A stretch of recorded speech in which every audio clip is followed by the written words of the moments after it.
matière de smart home, les perspectives d'abord positives, c'est que c'est une technologie qui améliore la vie à l'intérieur de la maison. Donc c'est un potentiel immense quand on pense que notre population va vieillir et que d'ici 2060, un Wallon sur 4 sera une personne de plus de 65 ans. Il faudra donc l'aider à vivre dans son logement. Et là, les smart cities présentent un intérêt crucial.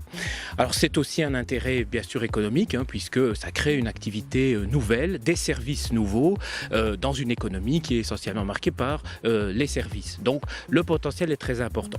Du côté des perspectives négatives, selon moi, c'est de travailler impérativement l'appropriation par les ménages de ces technologies qui facilitent la vie à l'intérieur de la maison, encore une fois. La deuxième petite limite, c'est de tenir compte du point de départ. Et ce point de départ, c'est qu'il y a encore des équipements électriques de base qui sont manquants dans le parc wallon. Alors si on veut que ça concerne effectivement un maximum de ménages, il va falloir aussi penser aux conditions économiques, à la situation économique et sociale des ménages. Et là, il y a toute une partie de la population qui ne peut pas décrocher de ces nouvelles technologies. Donc le coût est très important de ces investissements en smart technologies. Et là, encore une fois, je pense qu'il y a d'autres priorités qui risquent peut-être de passer avant. Alors en effet, Charleroi souhaite entrer dans une ville, ce qu'on appelle une ville intelligente. Donc c'est une ville où nous, on l'a définie comme une ville où il fait bon vivre et où on travaillera vers plus de durabilité. L'innovation technologique, elle est importante. On va développer en effet des outils, mais ce ne sera qu'un outil au service de l'usager, qu'il soit la ville, qu'il soit le citoyen, mais ça ne sera pas l'essentiel. Donc nous, on ne veut pas faire de Charleroi une ville hyper gadgetisée, loin de là, mais on veut utiliser l'innovation technologique pour nous aider vers plus de transition et plus de durabilité. Et donc l'objectif, c'est de proposer aux usagers de la ville des informations qui lui sont utiles dans sa vie quotidienne.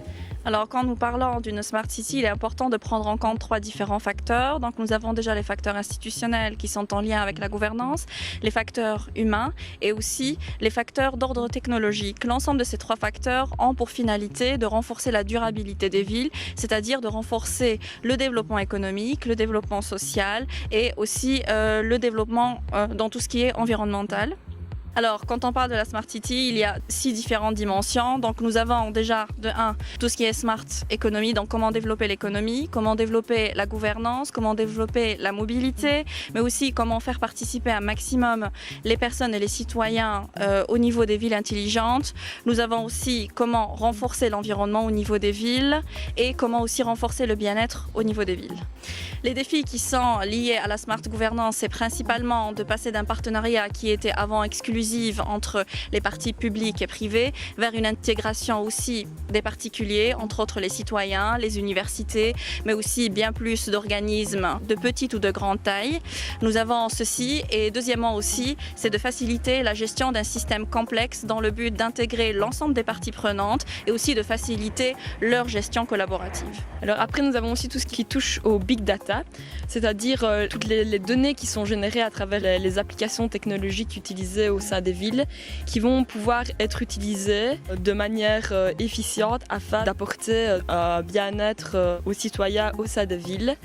Donc il est important de prendre en compte tout ce qui tourne autour de la protection de ces données, d'avoir donc la possibilité de la part des pouvoirs publics d'avoir un cadre légal qui correspond aux besoins des villes aujourd'hui pour mettre en place cette stratégie Smart Cities qui a finalement toujours le but d'être durable du point de vue économique, environnemental et social.